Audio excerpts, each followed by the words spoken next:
Greetings, friends and fellow freelancers. Welcome back to another episode of Tabletop Mercenary. Last time we got together, I was discussing how it is difficult to get professional pay in any part of the publishing industry, and I mentioned at some point that there was another half to this coin, but I didn't want to focus on it then because I felt it would dilute the topic I was talking about. Well, it's another week and another topic, so I figured I would flip that coin over and we would talk about what's on the other side. Because while there's something to be said for knowing what you're worth and knowing what industry standards are, there's also something to be said for pricing yourself out of the market. And this is something that, while I have seen it more rarely than people who just allow themselves to accept a pittance and be grateful for it, it is worth discussing because while RPGs are fun, as the song lyrics go, being a rock star is a fun job, but it's still a job.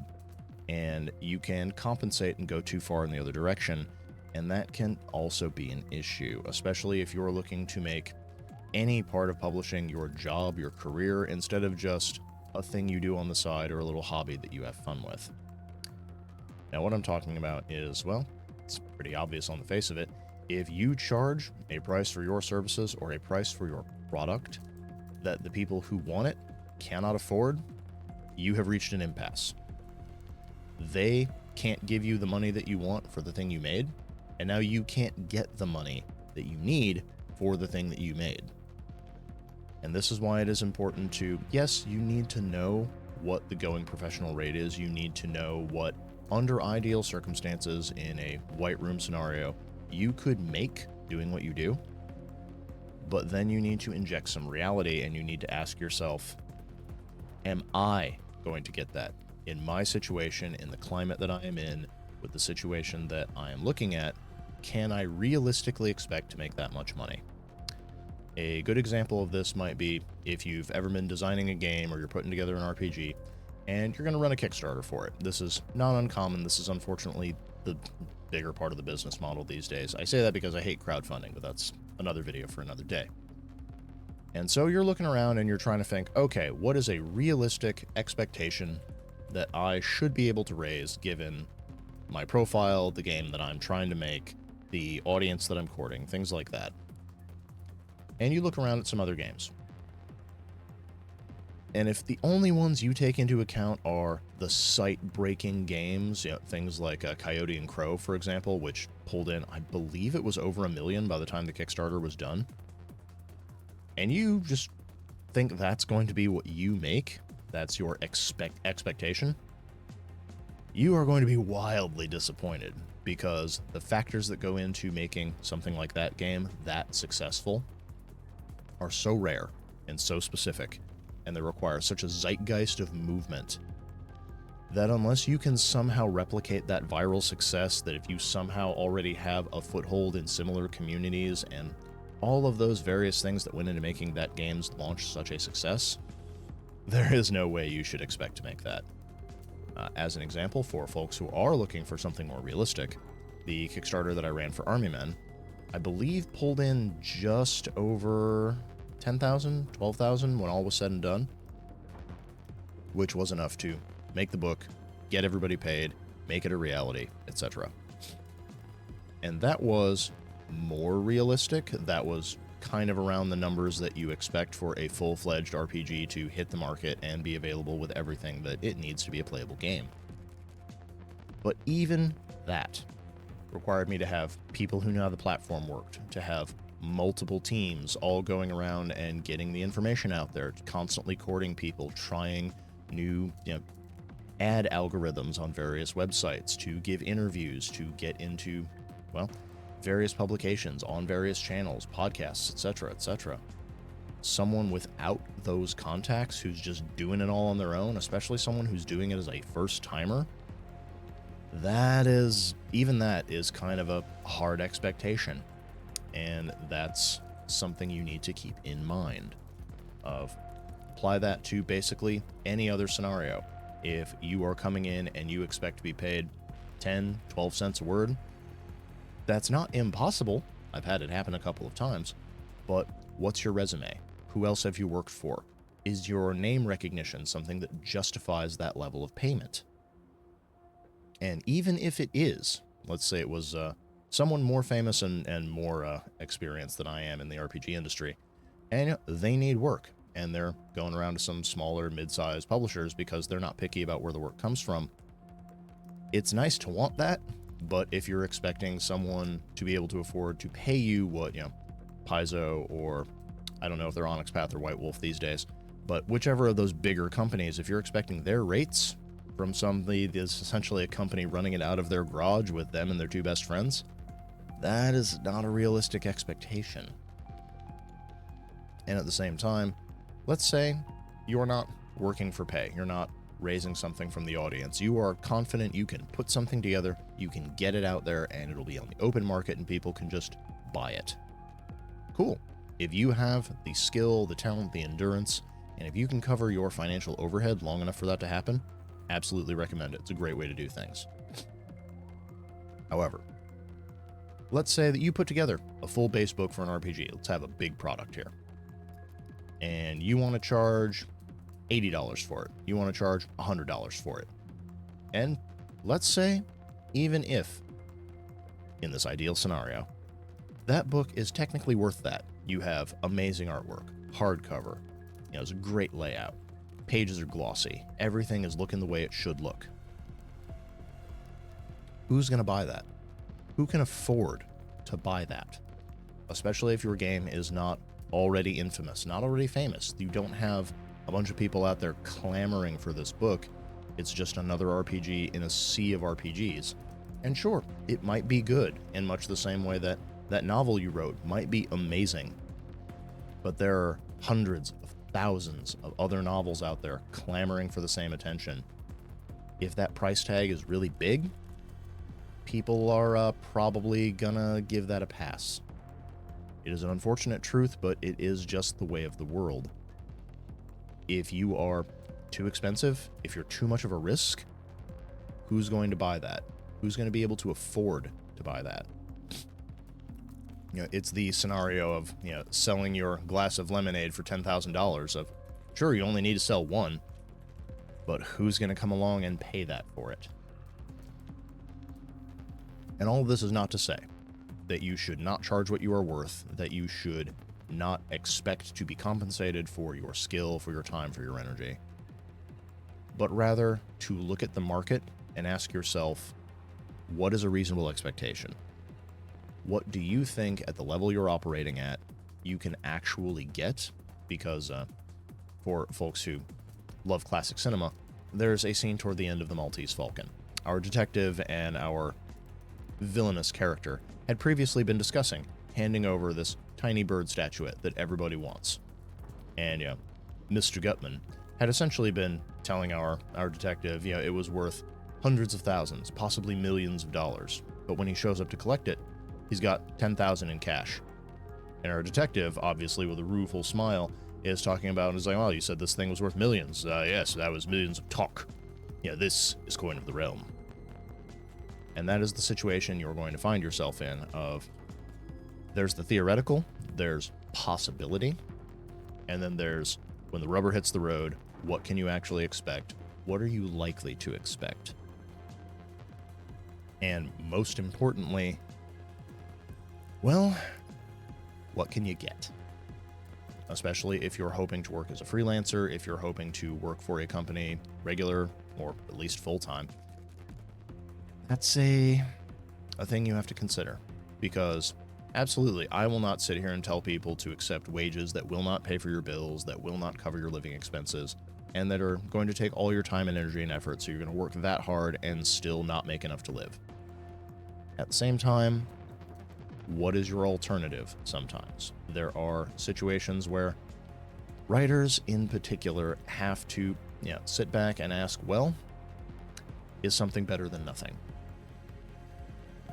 Because as the world is going, as things are changing, as the industry is reshaping, it's not always possible to get those pie-in-the-sky dreams. It's not always possible that what should be is what is. And if you are a creator, you probably already know all this. I'm probably preaching to the choir here. But for folks who may be newer to the industry or who are doing all this research, or even hearing me talk in that last episode when I was quoting what industry standards are for professionals, you're not always going to get that. In fact, a lot of the time, professionals are not paid professional rates, and especially when it comes to RPGs. It is an unfortunate truth, but it's a truth because you can't always recoup that. And it is a thing to consider of, let's say that you're working for a publisher. You want to put together an RPG supplement, an RPG, whatever it is. They pay you industry professional rates. You're getting 6 cents a word, 8 cents a word, maybe even 10 cents a word if they're really generous. Now, let's say you're throwing out something like one of my usual supplements, which is about 15,000 words. Just ballparking it. We'll take the 10 cents. 15,000 times 10 cents. That's like $1,500 they just paid you for this. That is a hefty payday. That would be a really great check to have. The question for you as the creator or you as the publisher, can you make that back? Because, as I have also mentioned before on this channel, most supplements, most RPGs, once they hit the market, they are not even going to sell 50 copies. So to assume that you're going to sell 50 copies of this supplement, what rate would you have to charge it at in order to make back what you paid the writer? Not even to make a profit, not even to, bank something for future projects. How many copies would you have to sell to make that back, and at what level? And that is where we get to the unfortunate truth of publishing. I do not remember the name of the editor, but there was an editor who was once talking to a friend of theirs about their frustrations with the industry. And their friend, in the very naive fashion that folks who don't work in the industry often ask questions, asked, well, why don't you just publish bestsellers? And the editor had to explain to him of, like, if we had a magic crystal ball that would automatically tell us which ones were bestsellers and which ones were going to be duds, we wouldn't have this problem. The difficulty is that like 90% of what gets published is not going to catch on. People aren't going to care about it. That 10% is going to go big and everybody's going to love it. But even those who have worked in the industry for decades have no idea which one's going to be which. They can guess, they can do their best, but there's no telling what is and isn't going to take off big, what is and isn't going to be that success story. And so if you're a creator, it's best to assume that anything you make is not going to be that viral success story. You should absolutely put in all the time, energy, effort that you can. You should do your best to make the best product you can, get it out to as many folks as possible. But it's a terrible idea to assume that viral success, that massive attention is going to be focused on the thing that you made. Because if you're expecting that level of sales, that level of attention, that level of whatever it would take for you to make this product into that level of success, and it doesn't show up, you have planned for a world that doesn't exist. Which is why so many times you just have to deal with the world that is. Coin of the realm is better than thousands of dollars worth of talk. So keep that in mind when you're going forward and you're heading out into the new year and you're working on your new projects, you're trying to find new work. Yes, sometimes things are not great. You'll get a lot of offers that may feel insulting, but you cannot price yourself out of the market. Sometimes you have to accept that, well, this job is not what I wanted as far as payment goes, but it's what I can get. And if you stack enough of those together, if you get enough projects all put in, that'll usually be enough to make a quilt of solutions for your bills. Lastly, though, something I will put out there for folks who may be wondering if this is all doom and gloom. Being successful as an RPG creator, as an author, working in publishing, it's not a sprint. While it might feel like every title is make or break, and that can be very frustrating, most of what you get is going to be the entire body of your work, especially when you start negotiating for royalties, which is something I highly recommend everyone do. Because, as I mentioned a while back, one of my goals for last year was to get more than 200 supplements with my name on them, and I managed that. If you go to DriveThru RPG right now, there are half a dozen pages of search results that are just stuff that I've made or things that I've worked on. And a majority of those, I get royalties from if they make sales. If being the key word. But if you roll the dice often enough, if you get enough titles out there, if you make enough noise and find enough people, eventually you will start accruing followers. You will start accruing people who are loyal to your brand, who like what you do, who enjoy the way your mind works. But you have to keep going. And if you burn yourself out early, you're not going to be able to accrue that archive that you need in order to move forward and to really make a go of things. So just keep that in mind as well of it's not a sprint, it's a marathon. And you need to be able to keep putting one foot in front of the other. So steady breathing, eyes on the prize, and make sure that you're not just looking for a shortcut. You're not just hoping for one thing to turn it all around or to hit the ground running at 200 miles an hour. It's a slow buildup. Take your time if you can. And remember, sometimes you're not going to get as much as you want for a product. Don't allow yourself to be abused. Do not accept rates that are, well, unacceptable. Don't do a lot of work for free. But at the same time, sometimes all you can get is a token payment. Sometimes all you can get is a royalty rate. Negotiate, know what you're worth, and at the same time understand what the person you're negotiating with is capable of paying you. Because unless you can promise them blockbuster success, they usually can't offer you a blockbuster price tag. But with all of that said, what is a topic you all would like to hear more about now involving RPGs, the publishing industry, or anything like that? Because year's still young, and I know there's a lot of folks out there who are working on stuff, and I want to help folks avoid as many potholes as possible. So as always, leave your comments down below. Like, share, subscribe, do all those things to help the show, help the channel get a little better known.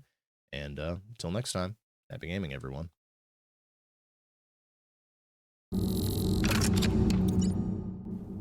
First and foremost, thank you for staying to the end of this episode of Tabletop Mercenary.